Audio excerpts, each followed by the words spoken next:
Oh my gosh, that's a lot to say. Hey guys, so I realized that an aspect of the chaotic hodgepodge of characteristics that you may not know about me is that I started my journey of writing as a poet. And not a very good poet, nor a poet that was widely published, but a poet nonetheless.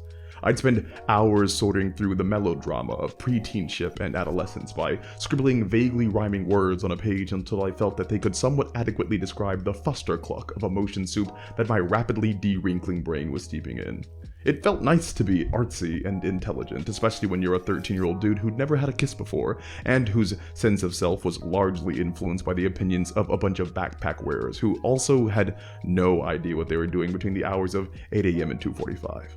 Poetry was simultaneously a way that I could connect with others through the expression of some type of creative skill, but also paradoxically, it was my little escape into personalized short-form storytelling that only my eyes were entitled to see.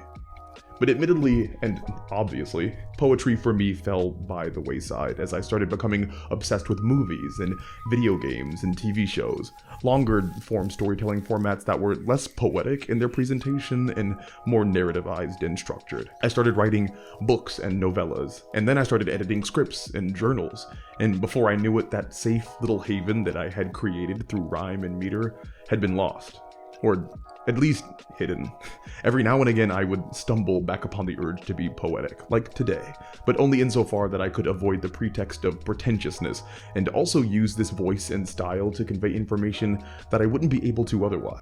Poetry is really whatever you make of it, meaning that it could also be just as educational as it is inspirational.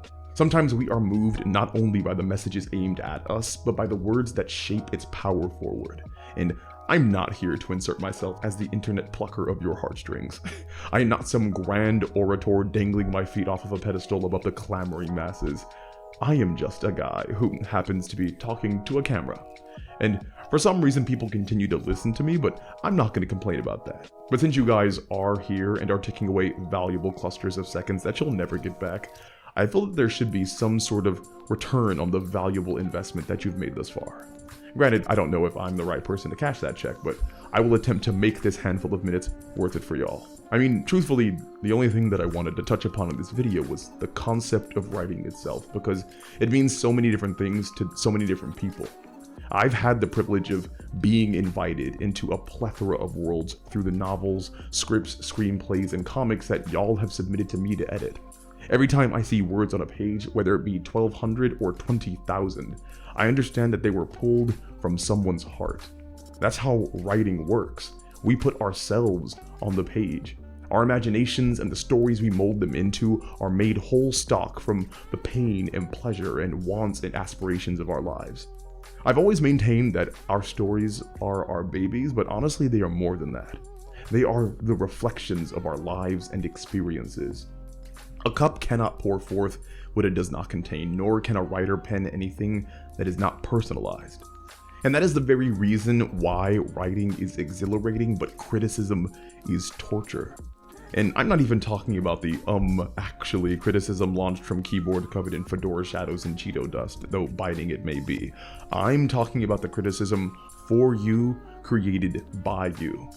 Without fail, there will come a time where you read your own work and feel the sulfury burn of bile bubbling up at the back of your throat from how close you are to vomiting from cringe.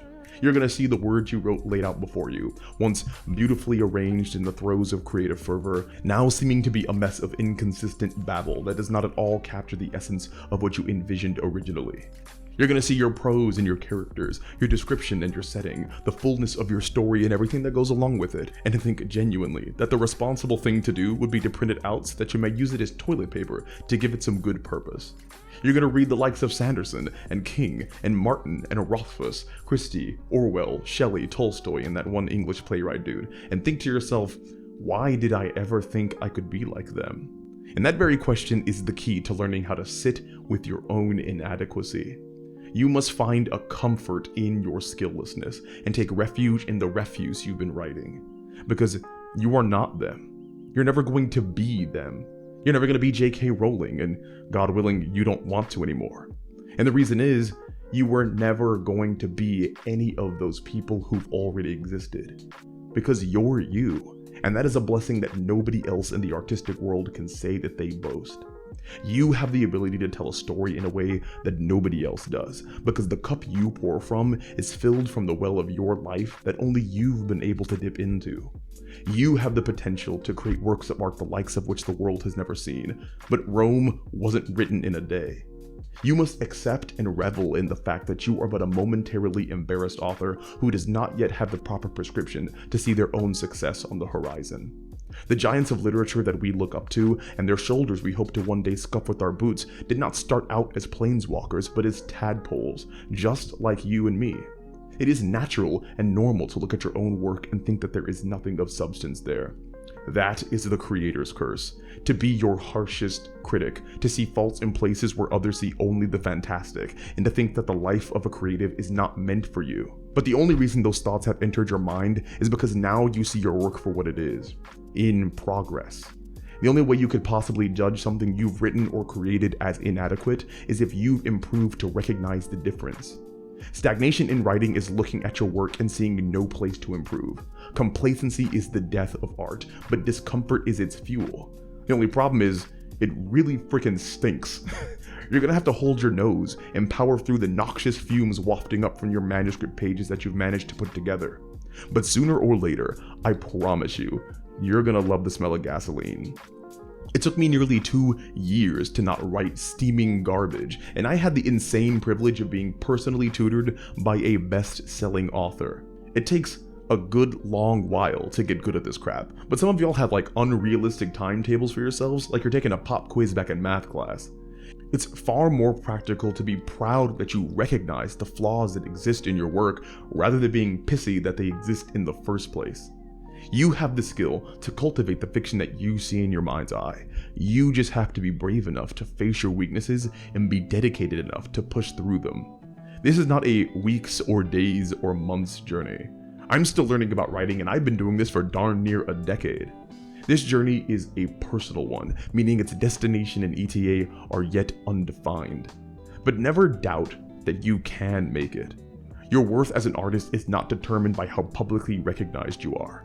You may never have your initials dance among the Big Dipper or see your novel decorate the shelves of Barnes and Nobles, but that story you are writing, that passion that is meant to come through on the page, is not meant for anybody else.